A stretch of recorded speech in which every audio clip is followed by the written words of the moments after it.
to the next podcast. It's the Positive Virus Creator, Inspiring Leadership with Dr. Graziella Thake. Dr. Graziella, how are you? I'm well, thank you. It's so nice to be here, Tim. I really appreciate the call up to have a chat with you. I think you're doing some amazing things. And I love the title, A Positive Virus Creator, because I talk about positive viruses a lot. So I'm looking forward to today.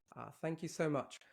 Can you start by giving us a brief overview of your career journey and how you came to be involved in so many diverse fields? I think, first of all, pleasure to be here. Secondly, it is a diverse career, but I'm sitting at 54 now, so I glimpse back and I kind of think I've got so much more I want to do.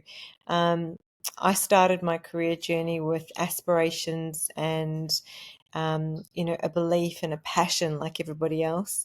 I started early, like I was born in Mumbai, India. I'm Maltese Italian. I'm a child of two diplomats, and I began my journey just like everyone else, looking for something that I was passionate to do. I've been unusually shaped because of my youth, my education, my family, my friendships, and that rolling stone of, that diplomat child lifestyle of moving countries and then always sort of being the migrant child in a way. So I think, I learned to adapt to environments, but I also learned to appreciate people. And I absolutely love people. I think they're just amazing and interesting. And I'm a real 100% person. So I just really like and love everything I do.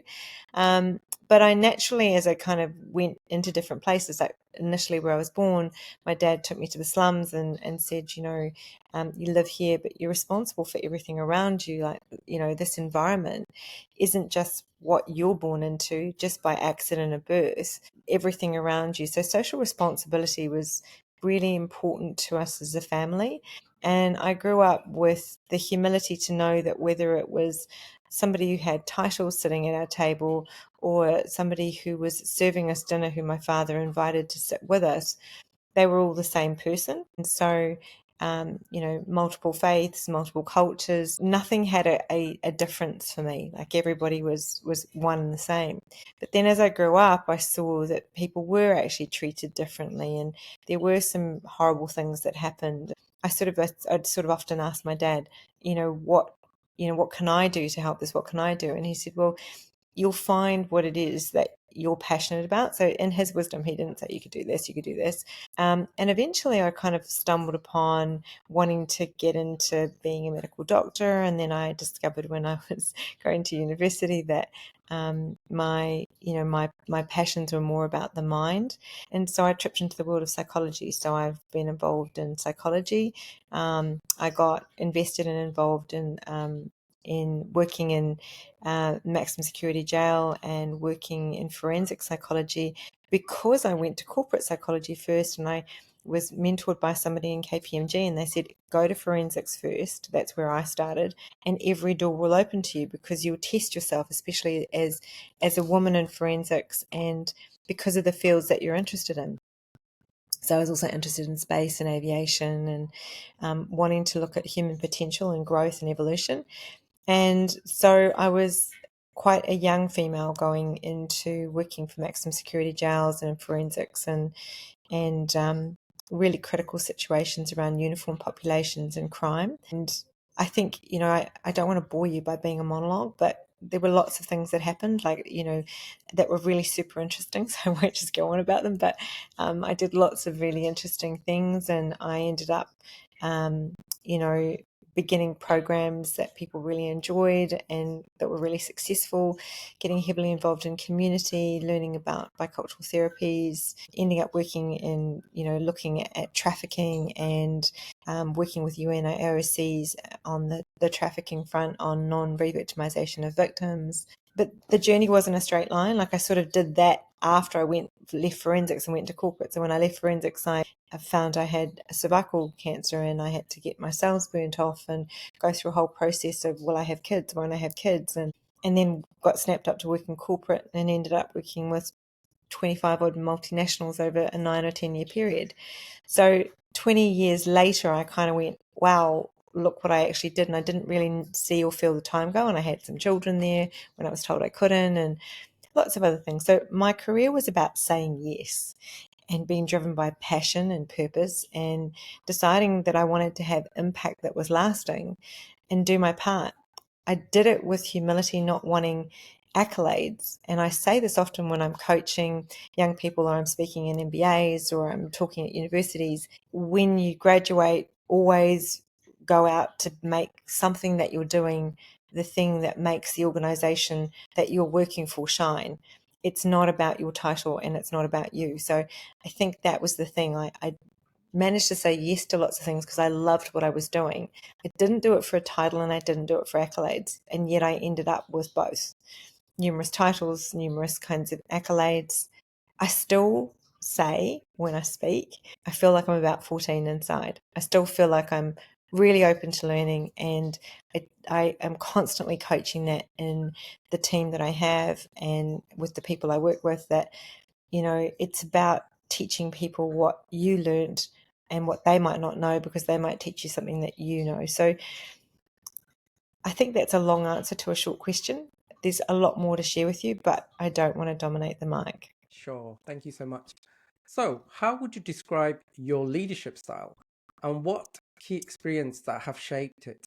I think I just gave you a little bit of what shaped my leadership style. And for those that are listening, I think, it becomes self-evident that I kind of see myself as a servant-based leader. So servant leadership is really important to me. And I think it's something you don't ask the servant-based leader about. You say, okay, to the people that they're working with, not everybody is going to like you as a leader. Not everyone is going to agree with you. But servant-based leadership is about, I'll serve the team, I'll serve the people around me, I'll serve the organization.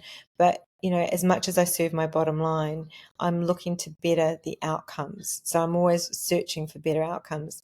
I don't let people down, and I don't like people who let my team down, or who treat people in ways that perhaps point out their differences or their inequalities. So the big thing for me has always been, in servant leadership, it's about treating others as you want to be treated, but it's also about being a little bit like a sort of an iron fist around, keeping, transformational kind of language, permission giving language. There is a fine line, but I think you have to always be thinking about the outcome. So that's what I would describe my leadership as: transformational, entrepreneurial, and servant based. You have a strong focus on social impact in education.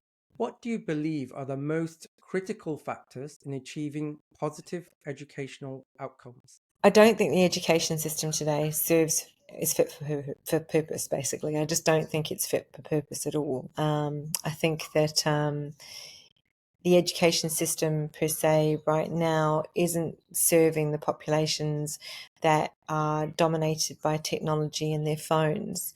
We have an entirely different social strata.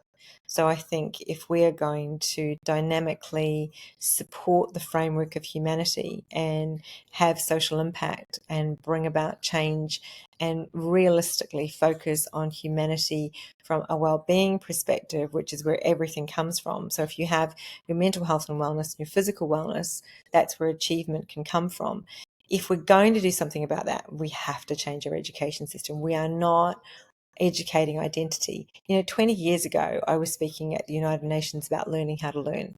We don't actually teach our kids how to learn. How does a short-term memory go to a long-term memory, and how do we use it, and what does it integrate with, and what helps you remember, and how does a neural pathway work, and lots of other things. And so there is a lot of conditioning necessary. The other thing is, we don't actually teach how to deal with or manage stressors that are different: heat, cold, differences, variables, but in a way that it's so integrated with the system that you don't even realize that you're learning it. So that's what we do. We're dedicated to problem solving skills, that energy of high performance. It's, it still astounds me that we're sitting with a fairly archaic system. Can you share some of the challenges and successes you've encountered while facilitating and training in international sectors? I think facilitating and training is one of the things I love. And If there's a challenge, I rise to it. So I enjoy challenges. I love something that tests my skills. I actually love that part of what I do, but I don't get to do it very much. I get to speak like this. Um, I love the opportunity to train leaders. I love the opportunity to be in a training environment. I think if you ask me about challenges, as a leader, I face more challenges running an organization than I do in training and facilitating. You put me in a training facilitating environment and I'm just doing what I do really well.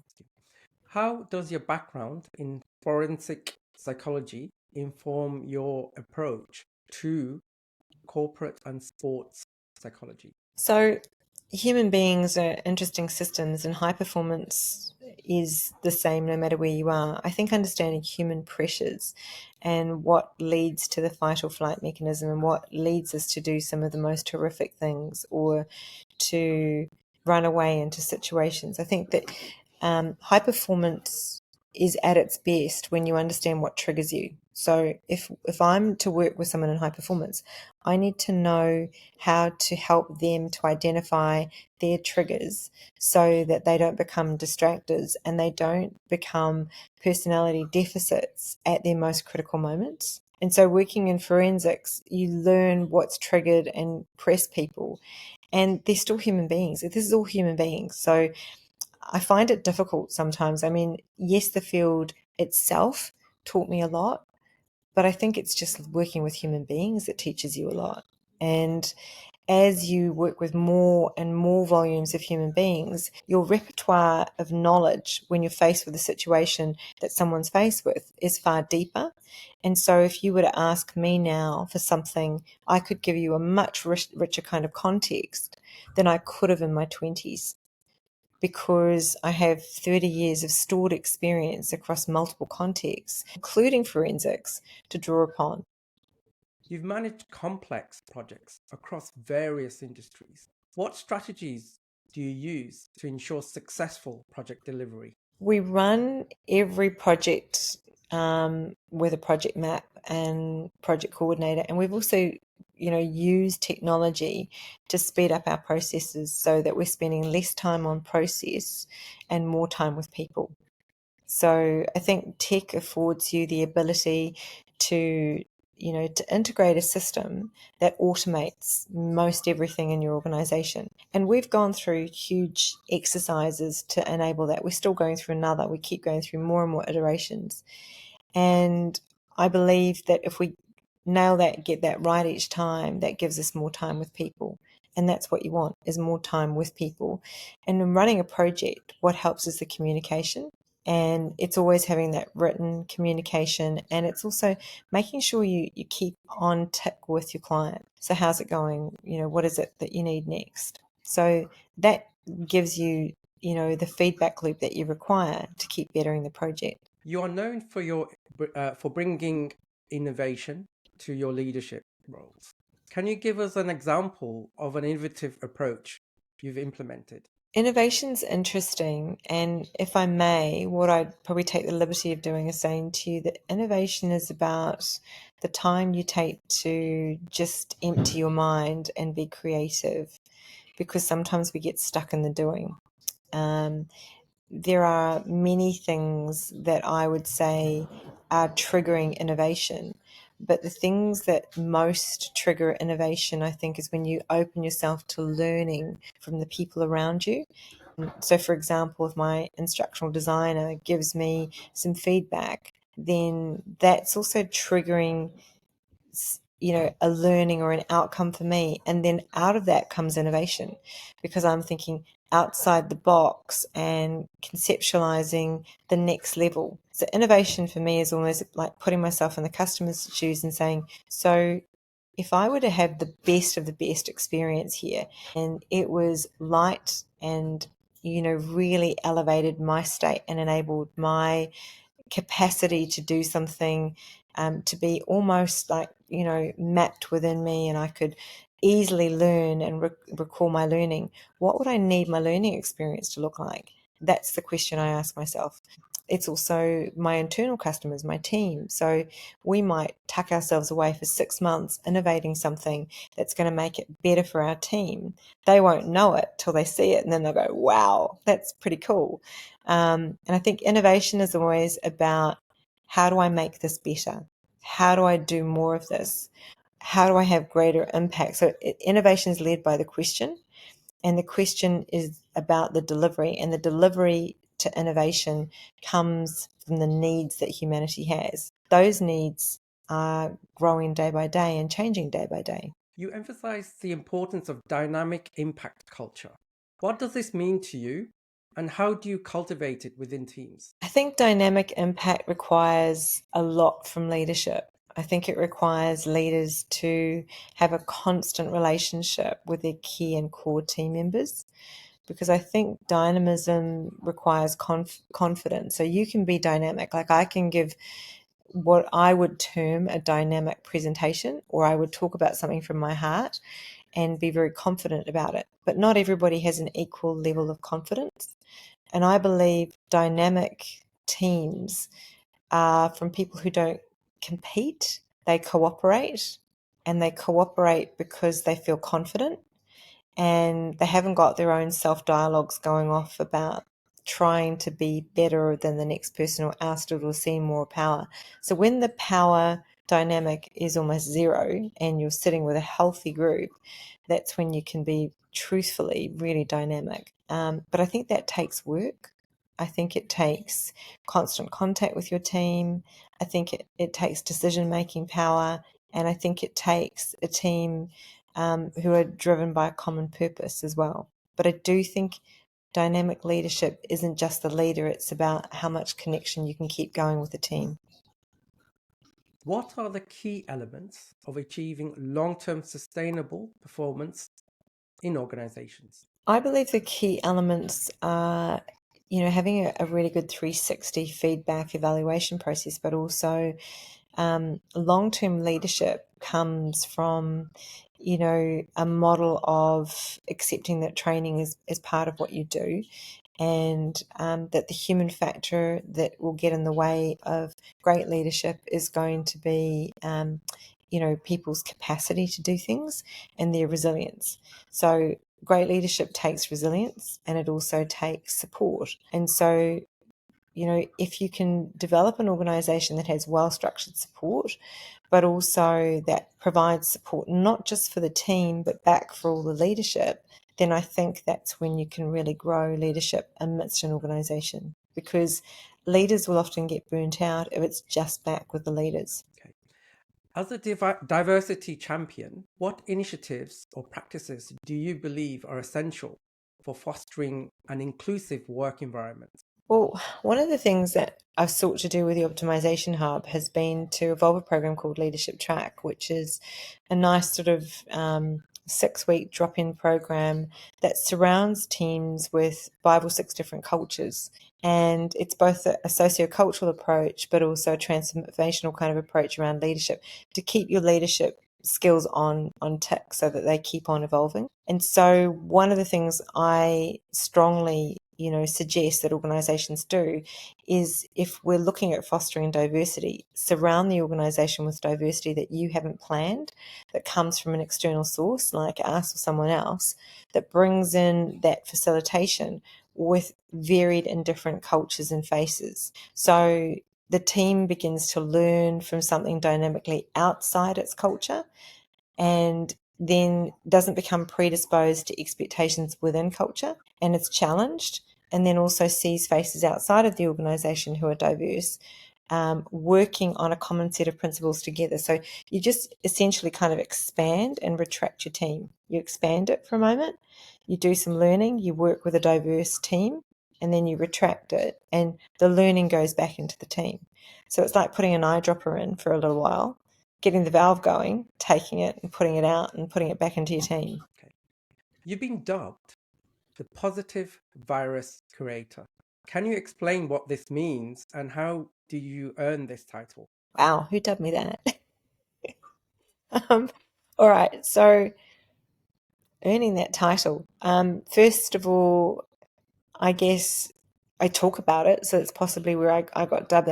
I just talk about become the positive virus. Like we often talk about COVID and other approaches, and we get really afraid of things that appear to grow fast. And I said, well, viruses are not necessarily negative things. What about being a positive virus? So viruses will spread fast, but how could we instigate something really positive and have it spread fast? So, and I believe, I mean, it's reflected back to me by my team. So I have an amazing instructional designer who said to me a little while back, I would love to see us challenge our clients to pay it forward, take forward what you've learned to 5 people. And so this is where the positive virus. So I start seeing my team talking about things that I really believe in. So I feel like it's kind of paid forward, but then they talk about paying it forward. And then they talk about getting the clients to pay it forward. And to me, that's a positive virus. It's continuity of something remarkable. Something remarkable, I just said to you, lifted you up. It made, you smile at someone at the crossing lights and suddenly they smile back and you've transformed them. And look how that's just amazing. And the energy is from them. And you walk away with a lighter step and you smile at the next person. So that in itself is like a positive virus. You just keep that continuity moving. My take on life, and it has been like this my whole life. You can ask anybody who knows me. I've got friends in my organization who I've known since I was 13 years old who work with me now, which is just amazing at 54. So we're talking 40 years later. And I'm still the same person that I was then. And I just think that life is so much more simple than we make it. And if we just every day woke up with the intention of, I'm going to do this, and we all did that, and we kept walking into rooms and we kept on saying amazing things to each other and not horrible putting down the next person, and all of that is lost productivity to all of us, to the whole planet. So if we want to be productive and we want to be sustainable, start with mental health. Start with what you say, what you tell yourself, and what you do, and you're well on the way to a sustainable planet. Out of your achievements, which ones stand out the most to you and why? Um, having my babies. I didn't think I could have children, so healing my body and getting that back. I mean, it's sort of humanity's greatest challenge and asset is to be able to master the mind and the body. So to be able to practice what I preached and get my body to a certain place and be able to have those children and to bring them up and to bring them up on my own, to manage a business and to bring my children up. I mean, I can't tell you, Tim, how many times I've been challenged as a mother. How can you do this? As a mother on your own. And it's never ever entered my head, one, that I was a mum on my own, because I always think of myself as two people. So my kids call me mum and dad. So they're like, you're mad, you're our mum and dad, And there are times when I'm nurturing, there are times I'm setting the rules down, but I've never considered myself lacking. Probably now, later in life, I'm kind of going, wow, how am I going to do it all? Because they're older and they're in different countries, and you've not got one family under one roof, which is actually quite easy to manage, believe it or not, when you're just doing that. But I think my greatest achievement is having courage, being as kind as I can be to both myself and others, and having the courage to keep doing what I do past anything that could have been a challenge. That's my greatest achievement. So any challenge I face, getting through it. Somehow when you're in it, you don't know how you're going to get out of it, but you know you're going to get through it. COVID was a big one. And I also think that others that have been there have been challenges I've seen, humanity go through, and I've wondered, how can we help? What can we do? So I'm one for taking on a challenge. Like at the moment we want to change what happens in New Delhi as the rape capital of the world. So how are we going to do that? So we've taken on women's programs there, and we want to set, a new paradigm, and we're looking for partners to work with us, and we want to affect 5 million women's lives in 2 years. How are we going to do that? We've got a plan, but we just know we're going to get there. We want to dynamically work with the 70% under 19 of youth in Africa, in the continent, not just one country, in 55 countries of Africa. We know that there is an importance of both Africa and the Caribbean of exporting its talent, but that's not happening very easily because they're massive populations and there's lacking in the soft skills that breed success. So we want to tackle that. We want to do something there. I think that it all takes courage and it takes kindness and understanding. So that's how I approach everything. Okay, thank you. What have been some of your biggest challenges you faced in your career, and how did you overcome them? The biggest challenge that I faced and that I still faced is this sense of, patriarchal kind of, intent at times where someone will remind you that you are not born in a certain country, or someone will remind you that you are a female, not that that matters. I think those are the challenges for me because they often get delivered at certain moments that they're unexpected. When you're going to someone, like I went to a country or a head for our country in another country, and I remember him saying something about what I was wearing, and I felt quite disarmed because I didn't expect it from my own countrymen in a foreign country, and in such a way as it reminded me, it sort of almost really put me down because it reminded me that I was female. It reminded me that I was kind of more of a Tinkerbell concept than I was, coming in as a dynamic leader, bringing in a product. And so the challenge for me remains the unexpected dialogue that doesn't allow me to do what I do really well with an empowered set of supports. So if I'm going to a government head or a leader from my country or from another country to say, how can we bring this in, then I kind of expect a meeting that isn't case by gender, it isn't case by anything to do with what's out here. It's to do with the subject at hand and the expertise on the table. So I think I'm just ready for that to stop at 54. I keep expecting it to. And so I'm championing it in different ways. But that is my challenge. That's the thing that I feel challenged by, the gender difference in the power games. I feel challenged by that, but I overcome those challenges by meeting them head on. I guess for me, I'm just tired of them being a challenge. You've worked with multinational brands and in various countries. How do you adapt your strategies to different cultural and market environments? Consult the environment, talk to people, listen, learn, understand, share what you know, learn what is needed, and work together. Okay. Can you elaborate on the mental engagement tools you develop and why they are essential for successful engagement outcomes? So, mental agility isn't something that we teach in education, as I touched on previously. And in order to arm us or equip us with what we need to understand both the stress impactors, we need to understand performance and high performance assets, but we also need to do so in an inclusive environment that isn't governed by a power differential that's unsafe. And so, as much as there are great things within our tools and great tool structures in place on a 7 scales paradigm surrounded by diversity and inclusion, there's also a strong cultural element that we're bringing in of safety. And that in itself, I think, takes us to a new level. And that's what's so important about what we do. Okay. Could you tell us about the Optimization Hub and its role in athlete resilience and leadership? So the Optimization Hub was grown out of a need for both diversity and inclusion, but also a need for mental agility skills in a time where a lot of our uniform populations were coming out with mental health issues. And mental health is the elephant in the room. It's the thing we don't talk about.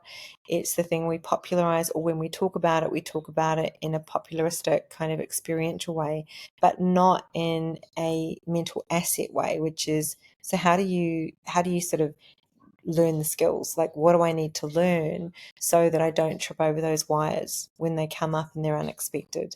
And so this is where we provide sport as an asset with a curriculum that starts from inception, that 12, 13, 14, when you're getting into, I'd like to get into professional sport, to enter professional sport where there is so much in the context of both social media that surrounds a sports person and other social pressures, as well as the context of uniformed environmental pressures. So there's a transition that you never really teach young people when they come in, and that's what we teach, but we also teach a number of other facets and elements around that. There's also some tools for coaches around emotional intelligence and well-being frameworks, but they aren't just the names that I'm talking about. There's a system in there, and the system both teaches but also ensures that you don't have to keep relearning it, because you're using the impact post the program on a daily basis. Thank you.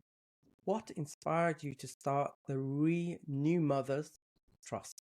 And what impact has it had since its inception? So Renew Mums is an interesting one. It wasn't me that started it, was my kids that started it. So it was as a product of a young boy who was kicked across the room and died.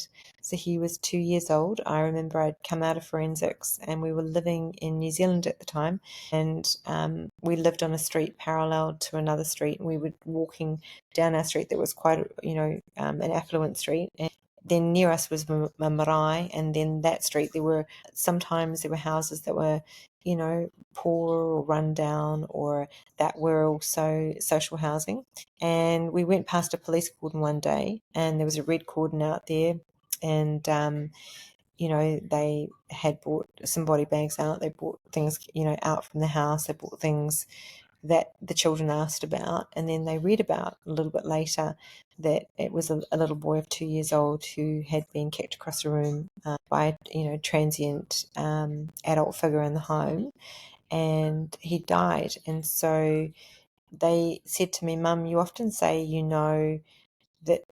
that at this time we need to work with the mums, not just the people who've committed the crime, but mums. It's mums who need our help." And so they went to the marae and they asked whether we could start a program for mums. They talked with my kaumatua, Des Ripi, who's passed away now, and he said, sure, we could do that. We could start a program for mums. Because when I worked in a maximum security jail, when you'd go out to the waiting room, it'd be filled with women waiting for their husbands, sons, fathers, cousins, friends to come and see them. But these women would go back home, especially if they had a partner who was incarcerated, and be at home. And sometimes they'd have other partnerships, and those partnerships weren't, always careful with the children in the home or caring of them. And so, we know that in New Zealand, there's the second highest child abuse rate in the developed world. So not only youth suicides, but youth, at the hands of others that are dying, but you also have teen pregnancy rates that are quite high too. So we worked with mums of diverse cultural backgrounds, of different ethnic extractions. We worked with mums who were parenting alone, who were challenged. And the project ran for 3 years, and we helped 800 mums. It was just a simple charity project where it was a buy one, give one approach, where corporates would buy a program that would in turn sponsor a mum, and the corporates would come in and do the program with the mums. So you saw where your money went, which was great. And you also learnt beside. And so it broke down all these social barriers. It was a great program. I just loved what we were able to do with mentors and community, working with mums and learning tools, learning, a leadership program with a mum, going through the same content. And suddenly there's a realization we are learning together, and you're learning the same tools. So it was huge. It was a great, hugely successful program, and I loved it. But it was set in a moment of time. We wrote a world first book that was written in a day. It was, which was a culmination of all the things we'd done, and it's still out there. You can still go find it, which I think, it's a great book that, that looks at the power differential of how the mums themselves learned certain things that they wanted to pass on to other mums. Thank you. What are your future goals, both personally and professionally? My future goals are to keep learning how to be a mum of teenagers. That's front of mind for me. I think I've got big goals, big goals. I jest there a little bit. I've got gorgeous kids. So I think my big goals at the moment are that I want to take our organization to the metaverse. I want to impact 5 million women in 2 years by implementing a women's PACE program into New Delhi, India, to start to stem the issues that strike New Delhi as the rape capital of the world, see if we can turn that figure around. I want to impact Africa, transitions in youth, sportsmen and women in Africa and the Caribbean specifically, and equip them with tools using our sports curriculum. I want to impact UEFA and the other big leagues, and hopefully bring a big name sponsor on board with our app to be able to get the app into the hands of most young people in sport. I want to drive dynamic programs around coaching. I want to be able to also, complete not just one or two or three documentaries, but working with bringing reality TV to a better sense, of learning about people in really amazing and innovative ways that inspire us. I think that the media is a really strong teaching tool, and I'd love to see it used differently. I'd like to get out into space. I've been fascinated by space, so I hope that in my lifetime I get to do that. I want to get to Machu Picchu. I want to climb a few more mountains. I want to keep being healthy, happy, and whole. I want to see peace restored into our world, a real sense of peace, not with wars in different places. I want to impact that. I want to see our transitional programs for university students in 208 universities within the next 5 years, so that young people are transitioning from university with skills, soft skills that they need to use within any organisation they go into, and to lead their lives well, healthily and dynamically with great mental resilience tools. I want that to be something that's just given to them. I want to be able to speak beside really impactful people and keep creating positive social impact. Thank you. What advice would you give to someone aspiring to be in a leadership role, particularly in fields requiring significant social impact? Get a mentor. Make sure that you write your goals and dreams down. I wrote mine down when I was 14, and I achieved most of them. I believe that the world isn't always kind to inspiration and ideas. So find people who can be kind with you and to you, so that you get 4 to 5 legs of your stool of support going. If you want to have social impact, examine where you want to have that impact, how you're going to measure it.